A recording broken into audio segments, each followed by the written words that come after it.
Hello mga ka-sensei! It's afternoon here in the Netherlands at kumukulimlim na ang panahon.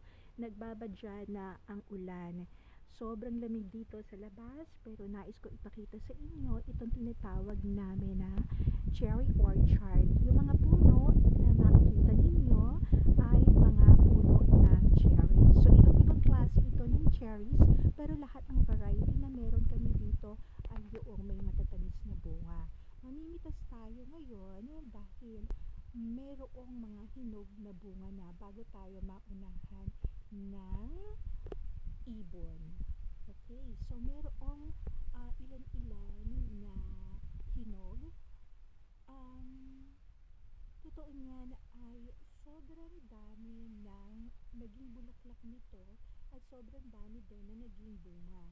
Kaya lang habang lumalaon ay nagiging tuyot yung mga bunga at meron naman na nakasurvive.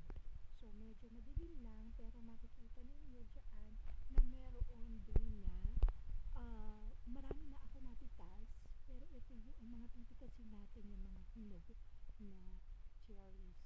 Okay, so katulad niyan may kain na yan ng ibon. Nakita ko yan kahapon. Pero titignan natin yung iba at mamimitas tayo. Okay, doon muna tayo sa medyo mababa.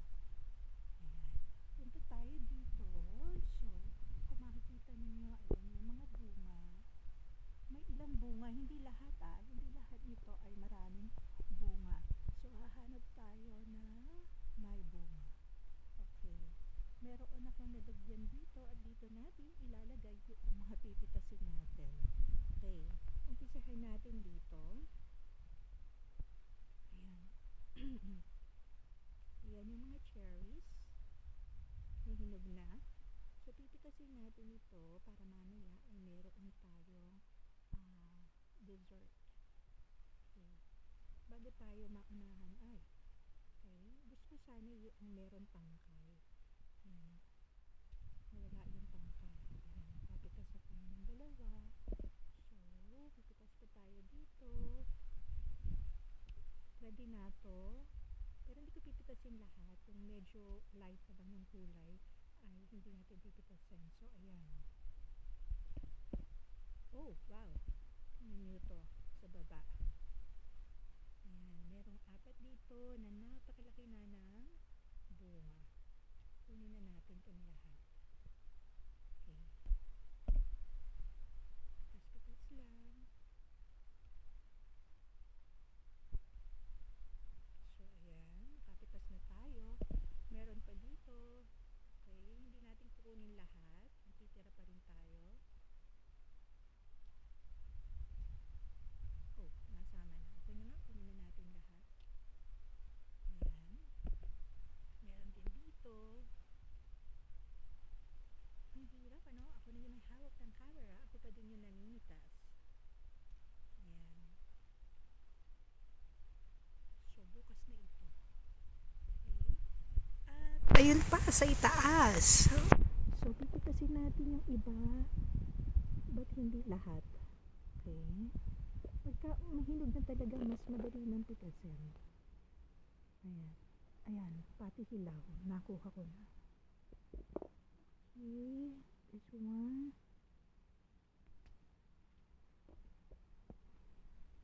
Tingnan natin dito. Hilaw pa. Okay, hindi na muna natin ito pipitasin. Itong lahat na ito. Ayan. Siguro pambukas na.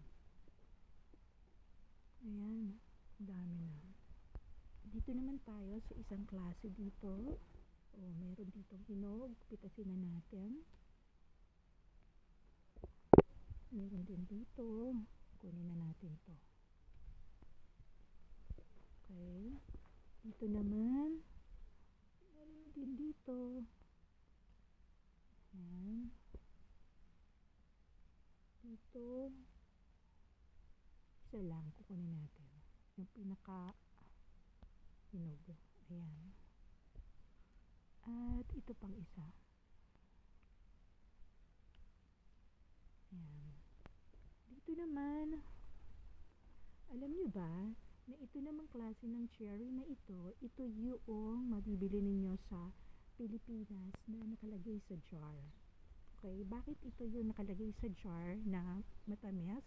Kasi itong klase ng strawberry ng cherry na ito ay maasim.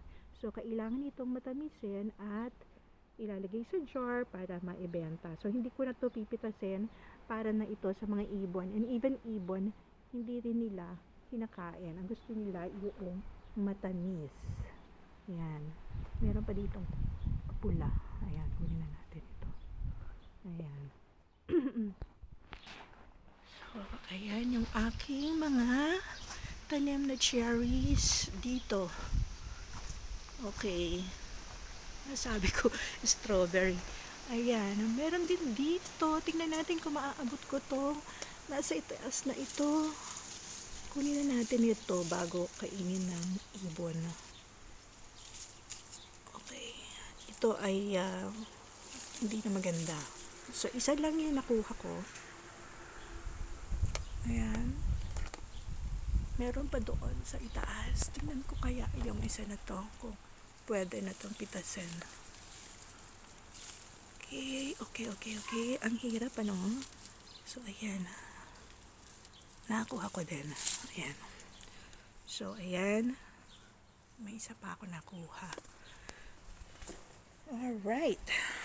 So, eto yung aking mga puno again ng cherries dito sa tinatawag namin cherry orchard. So, ilan yung puno na tanim namin dito? 1, 2, 3, 4, 5, 6, 7, 8. Meron kaming 8 dito plus meron pa ako doon sa likod. So, 9 yung total na puno namin ng cherries dito. At ito lahat ng aking napitas. O, diba? Tamang-tama ito na pang dessert. At ang daming klase ng nutrients na makukuha mo dito sa cherries, yung mga nutritional benefits nito pag kumakain ng cherries. Pero alam naman natin na ang presyo nito ay ang mahal, kaya hindi ito pangkaraniwang nakakain. Even here dito sa Netherlands, mahal ang presyo ng cherries. Okay, so ayan na, let's enjoy!